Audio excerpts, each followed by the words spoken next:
నమస్తే. ఈసారి పార్లమెంట్ ఎన్నికల్లో పోటీ చేసేందుకు అభ్యర్థుల కోసం వెతుకులాట ప్రారంభించారట బీఆర్ఎస్ నేతలు. ఎందుకనంటే తాజాగా జరిగినటువంటి ఎన్నికల్లో బీఆర్ఎస్ పార్టీ ఘోరంగా విఫలమైంది. ఇలాంటి నేపథ్యంలో ఈసారి ఆచితూచి అడుగులు వెయ్యాలి. ఎవరైతే గెలుస్తారో, గెలుపు గుర్రాలుగా ఎవరి పేర్లు వినిపిస్తున్నాయో వారికే అవకాశం ఇవ్వాలని గులాబీ అధినేత కేసీఆర్ ఆలోచన చేస్తున్నారట. ఇంత ఆలోచన చేస్తున్నారు కానీ పోటీ చేయటానికి మాత్రం ఎవ్వరూ కూడా ముందుకు రావట్లేదట. దానికి రకరకాల ఈక్వేషన్స్ ఉన్నాయి. ప్రధానంగా రాష్ట్రంలో బీఆర్ఎస్పై వచ్చినటువంటి అసంతృప్తి, అలాగే ఆగ్రహం ఇంత అంతా కాదు. మనం చూసాం ఏ రకమైనటువంటి పరిణామాలు చోటు చేసుకున్నాయో ప్రత్యేకంగా చెప్పక్కర్లా.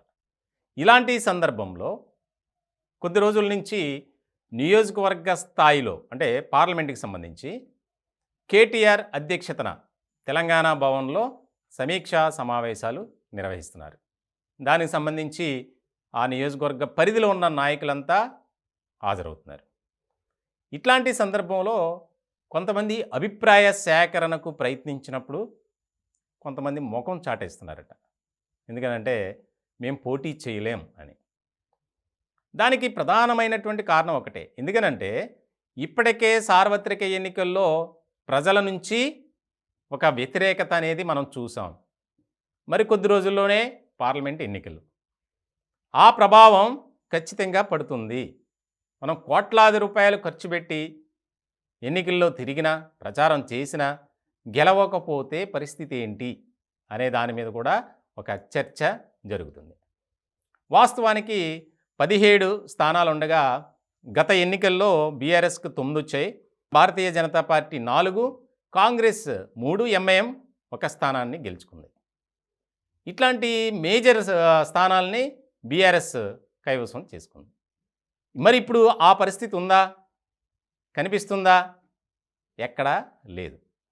ఇట్లాంటి క్రమంలో బీఆర్ఎస్ నాయకులు పార్లమెంటు స్థానాలని మనం 12కు పైగా గెలుచుకోవాలి, మీరేం చేస్తారో నాకు తెలియదు అని చెప్పి కేసీఆర్ గారు ఆ బాధ్యతను కేటీఆర్కి అప్పచెప్పారు. ఆ నేపథ్యంలోనే తెలంగాణ భవన్లో వరుస సమీక్షా సమావేశాలు, అభిప్రాయ సేకరణలు, అలాగే దానికి సంబంధించి కీలకంగా మారినటువంటి అంశం ఏంటంటే ఎవరైతే నియోజకవర్గంలో గతంలో పార్లమెంటు సభ్యుడిగా పనిచేసినా, లేకపోతే కొత్తగా ఆశావాహులు గతంలో ఎన్నికలకు ముందు పేర్లు వినిపించే కొంతమంది వారు కూడా వెనక్కి తగ్గుతున్నారట. ఇక్కడ చాలా కీలకంగా మారినటువంటి అంశం ఇది. ఎందుకనంటే ఇప్పటికే రాష్ట్రంలో బీఆర్ఎస్ అవుట్, పని అయిపోయింది పార్టీ పని. ఇంకా ఆ పార్టీలోంచి ఈ పార్టీలోకి, ఇక ఆ పార్టీలోంచి వేరే పార్టీలోకి వెళ్ళడానికి అందరూ రంగం సిద్ధం చేసుకున్నారు అనేది కూడా బాగా వినిపిస్తుంది. ఇలాంటి క్రమంలో అంత డబ్బులు ఖర్చు పెట్టి ఇంకొక ఆసక్తికరమైనటువంటి అంశం ఏంటంటే ఎవరైతే పోటీ చేస్తారో వారే ఖర్చంతా భరించాలి అనే ప్రతిపాదన కూడా వచ్చిందట. అలా అసలు చేయం, ఒకవేళ పార్టీ కేటాయించి డబ్బులు ఖర్చు పెడతామంటే ఆలోచిస్తాం అనే చర్చ కూడా జరుగుతుందట. మొత్తానికి తెలంగాణలో బీఆర్ఎస్ ఆ భయం పట్టుకొని ముందుకు వెళ్తుండగా కాంగ్రెస్ మాత్రం ఖచ్చితంగా 17 స్థానాల్లో 15 అయినా గెలవాలి, దానికి సంబంధించి కీలకమైనటువంటి బాధ్యతలను సీఎం రేవంత్ రెడ్డికి అప్పచెప్పింది అధిష్టానం. మరి చాలా ఇంపార్టెంట్ ఇష్యూగా రెండు పార్టీలు చూస్తున్నాయి. ఒక పక్కనేమో బీజేపీ, అలాగే ఇంకా ఎంఐఎం అంటే ప్రత్యేకంగా చెప్పక్కర్లా, వారికి ఎలాగో ఒక సీట్లు హైదరాబాద్ రాసిచ్చినట్టే. ఇలాంటి నేపథ్యంలో భారతీయ జనతా పార్టీ, కాంగ్రెస్, బీఆర్ఎస్ త్రిముఖ పోటీ. ఇక్కడ బీఆర్ఎస్కి అభ్యర్థులు కరువు.